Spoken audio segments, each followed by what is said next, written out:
Hello and welcome to our Digital Entertainment Conference presentation session on the Autodesk pipeline. First, I'd like to begin by thanking our sponsor, HP.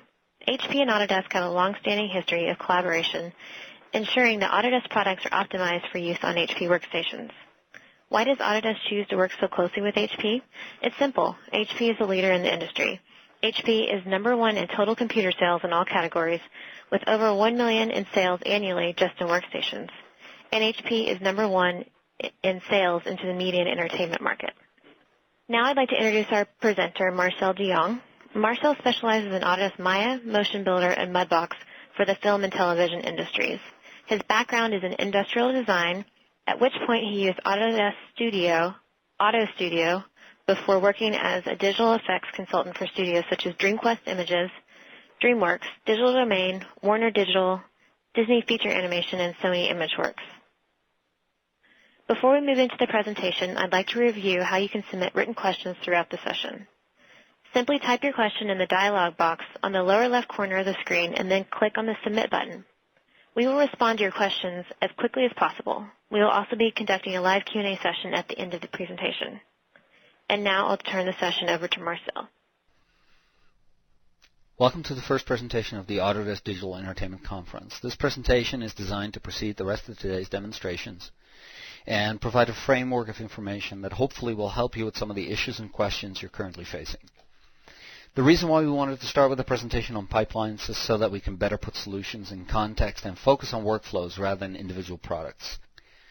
In the first part of the presentation, we'll be looking at typical production challenges customers and users deal with in today's production environments, followed by a discussion that touches on current software solutions that address some of these problems. Next, we'll step through a few pipeline examples for film and video, as well as games that relate to Autodesk Media and Entertainment products based on discipline and specialty. We'll also touch on new pipeline examples that are published online and that are slightly more detailed. I will show you the link to that later on.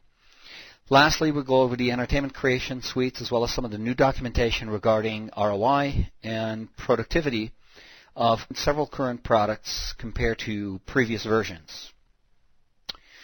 Customer challenges. So let's start with customer challenges, and what I did is list 4 categories that typically apply: performance, productivity, creative capabilities, and pipeline efficiencies. More and more in digital production, producing innovative and creative content for film, games, television is a constantly evolving challenge. With every year, consumers expect more sophisticated imagery, and budgets and timelines continue to shrink.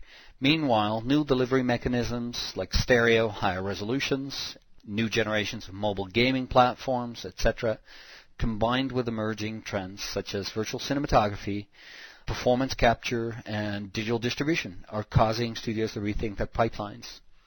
So what we're trying to do with the Autodesk product portfolio is to continuously update it through investing in under-the-hood architectural enhancements and innovative tool sets, so that as you move on, you will have access to current tools that address these new challenges. So part of that means that we can exchange data effectively, 2D and 3D data, and we'll talk a little bit more about that as we go. Let's start with performance. Some typical things that you'll see in today's production environments are multi-core CPUs, higher performance graphics solutions, 64-bit architectures and OSs, pretty much the de facto standard these days. What we've been working on in 2011 products are algorithmic improvements, simply bringing more optimized tools to the table. We also put in some new tools and some new workflows that speed up the general process of working in 3D, whether it's in one product or between products, as well as creating some new tools that actually take advantage of the GPU, also speeding up the general workflow. Then we also have some new workflows related to scene segmentation, which allow for better organization and quicker results. We also work on more multi-threading across the board. Increased rendering capacity, allowing you to get more done in less time. That's essentially kind of the gist of this topic.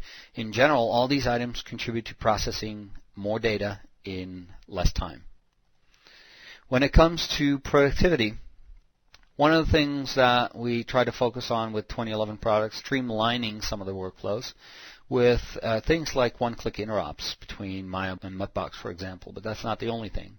We also introduced customizable user interfaces with Qt. We also started working on an initiative called OGS, One Graphic System, that really improves the quality of the viewport, but also increases the speed of the viewport tremendously. So it's really both a performance and a productivity type feature. As far as creative capabilities, enhancements in modeling, texture, animation, and rendering, there are many different examples. For example, Maya Sequencer for animation, CAT in Max, Character Animation Tools in Max is a fantastic tool. New modeling tools in both Max and Maya. Hardware rendering initiative called OGS I just mentioned.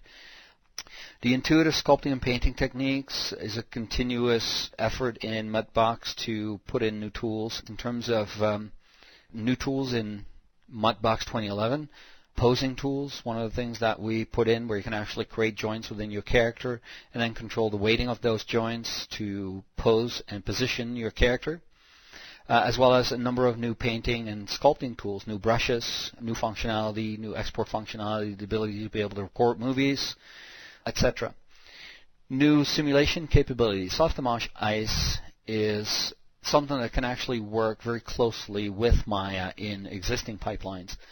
Ice is an absolutely superior workflow in terms of building complex dynamic solutions using a fairly friendly UI, very easily to oversee type UI. It allows you to set up extremely dense and very complex dynamic effects. Now that can actually be brought back into Maya, and there's actually workflows for that, and I believe that that is part of the presentation that we'll later see in one of the on-demand sessions for Softimage.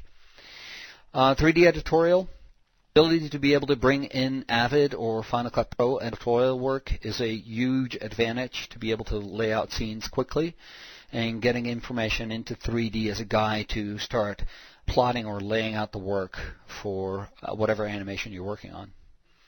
High performance HDR compositing. Composite comes both with Max as well as Maya. The suites is what I'm talking about. If you get a Maya suite or a Max suite, composite comes with both, with either product. And so that's a nice benefit. Let's move on from here and lastly discuss some of the pipeline efficiencies.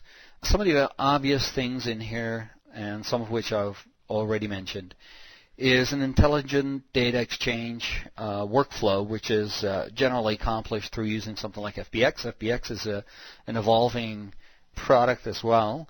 It supports more and more of the things that we need to be able to bring back between several products. And so between Max, Maya, Softimage, Mudbox, Motion Builder, FBX is becoming a more and more powerful solution. The asset technology inside of Maya is another good example of how we're addressing some of the pipeline inefficiencies.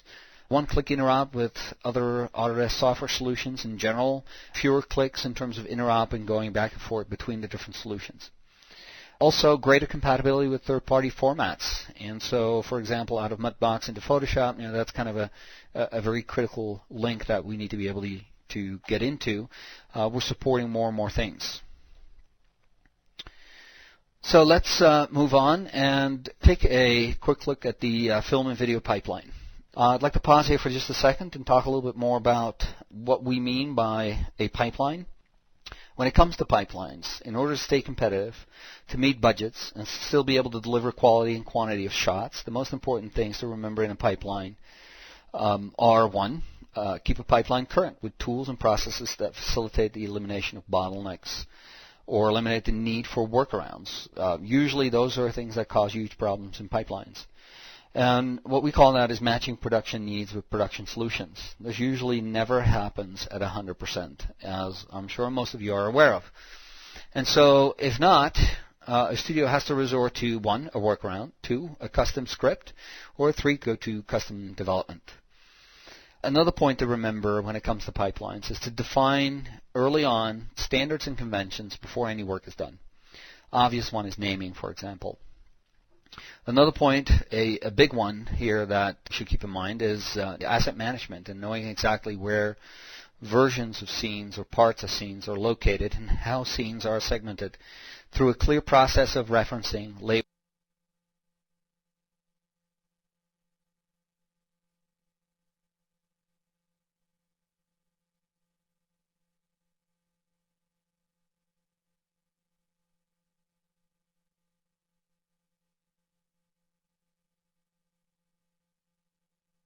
tracking, easy frame check.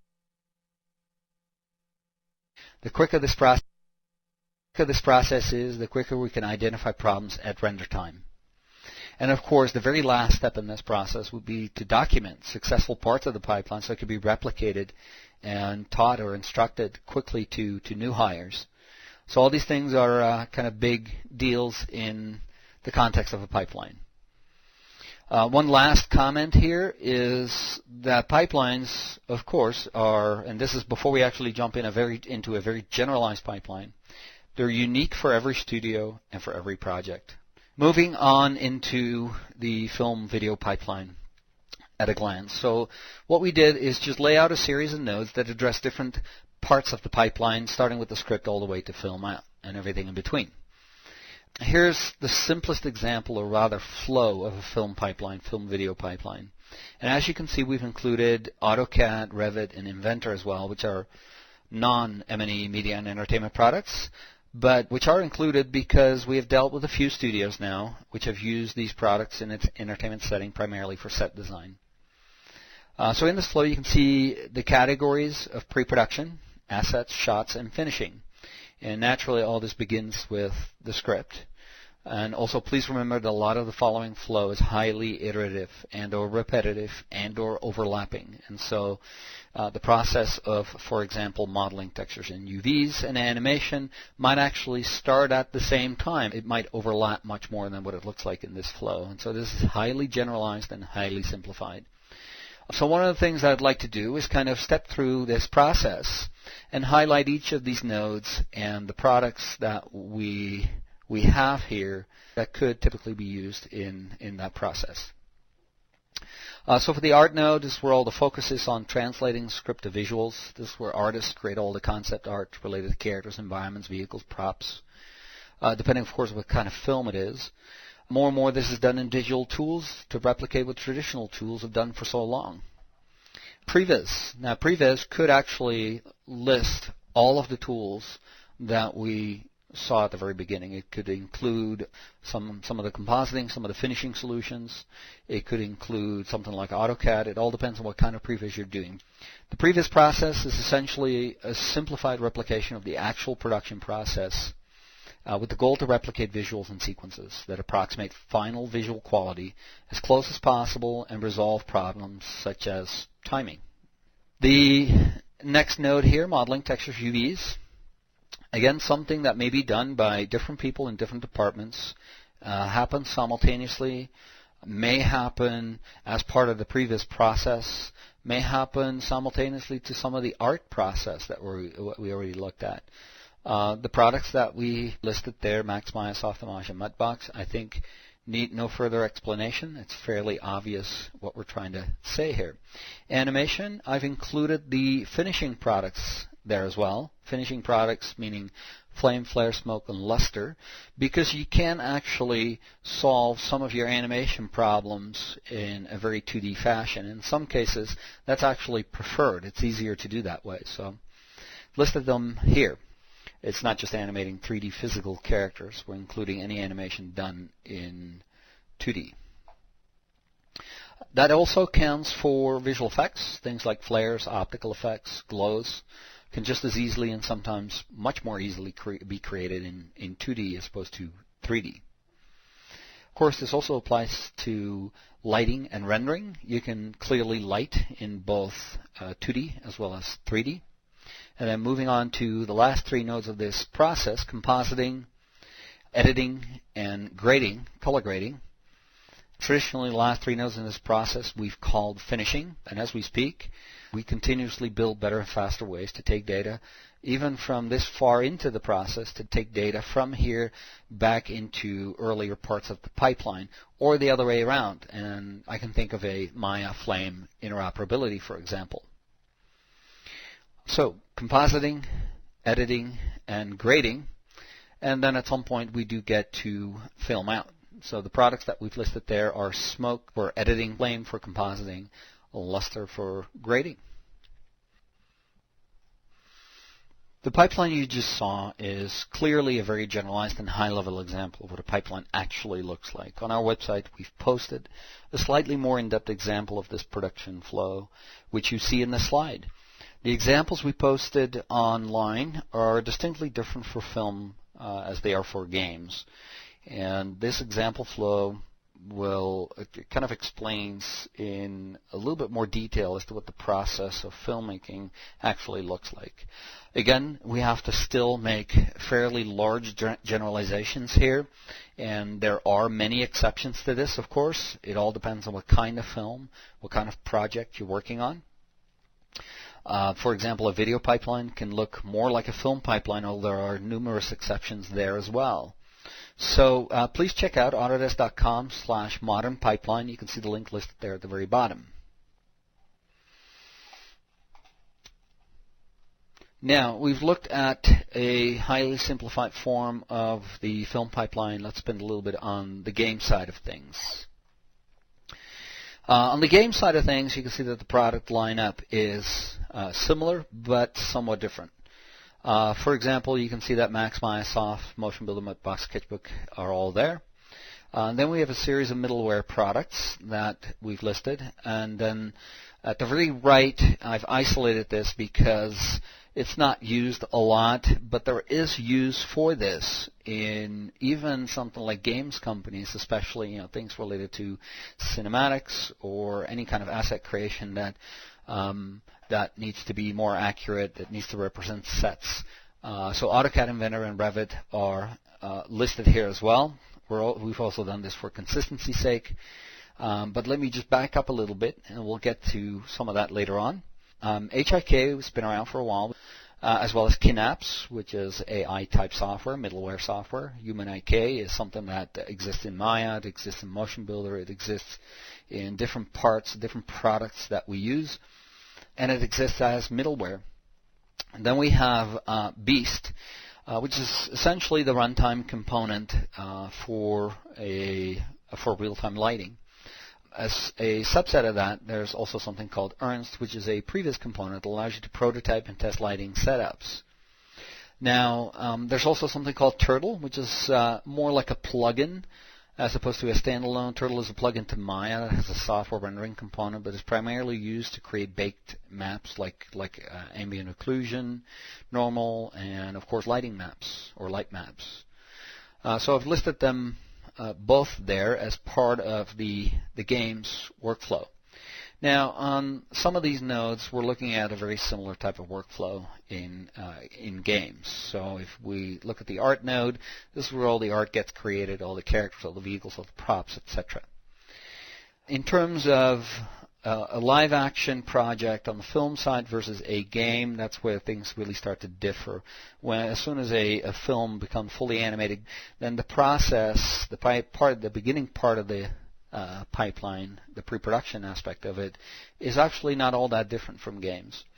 So previs and prototyping. Now the prototyping thing is unique to games. It's not something that we do in film, although we're starting to see trends of films also wanting to quasi-prototype using this new process that we call virtual cinematography, which is kind of live on-set type solutions. Modeling and texturing, similar products and solutions used here as what we have in the film pipeline, and you can see that this is part of the asset creation process. And so for asset creation, we're including models, textures, as well as animation. And you can see that Turtle is not included in that. Level assembly, we can do some of that in Max, Maya, or Softimage. That's essentially just building the levels, the scenes, combining the props and everything that occurs within a level. Shader development, lighting, effects authoring all happen as part of the game authoring process.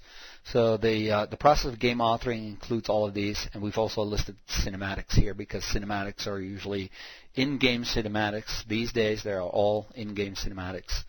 And if we look at that node below that flat node, you can see there's a node that's called game data. And that node starts at the model textures node and runs all the way through to the middleware node. I'm going to talk a little bit about that in just a second. So here's the middleware node, and those are the middleware solutions that I briefly mentioned at the beginning of this part of the presentation. And here is the game data node, which is game data. I'll give you some examples here of game data in just a second, but it can be attached to data at various points in the pipeline. So game data can typically consist of LODs, level of details, waypoints, hit points, damage states, navigation meshes, collision meshes, triggers, attach points, paths, physical properties, game logic, a number of things. And so at any point in time that can be attached to the data anywhere in that process. So this is just a highly simplified overview of the games pipeline. And so the last thing that we're looking at here is it going to the game engine and having it be ready for gameplay. The last slide here on the pipeline side is this games pipeline up close. And I'm just going to show you this.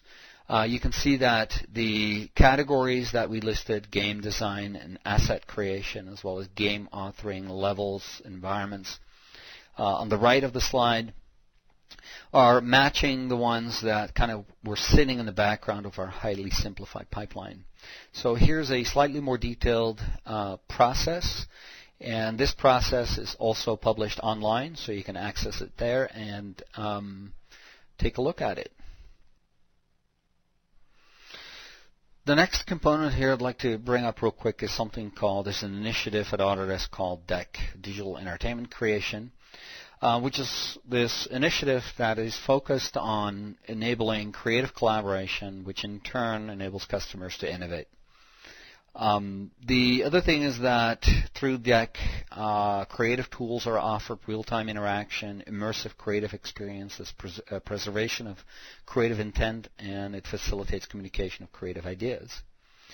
So those are all the items related to creative collaboration. That's the focus of DEC, which drives a lot of what we do with our products.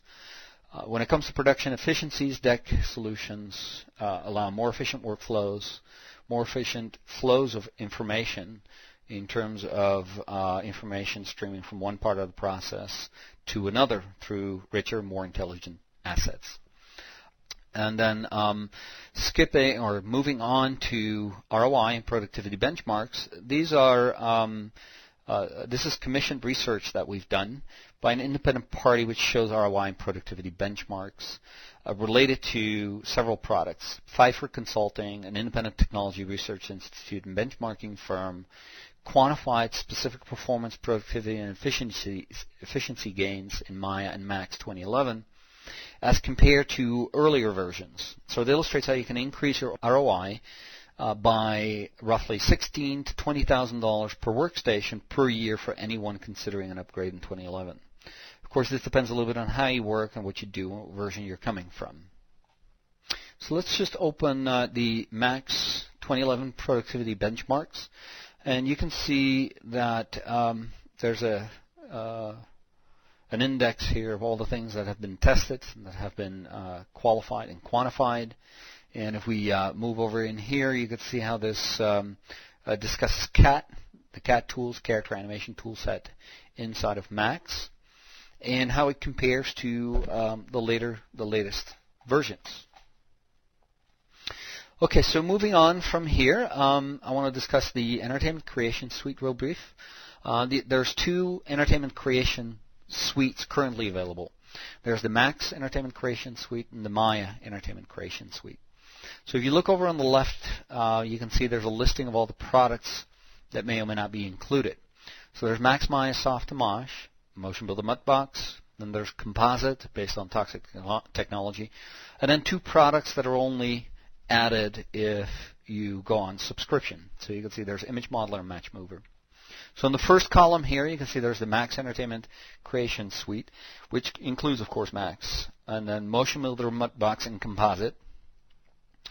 If you look at column 3, it's the same thing for the Maya Entertainment Creation Suite. So there's Maya, and then there's Motion Builder Mudbox, and of course Composite. Now the other two columns, column number 2 and column number 4, are listing the Autodesk Entertainment Creation Suite Premium for Macs and for Maya. Those are coming soon.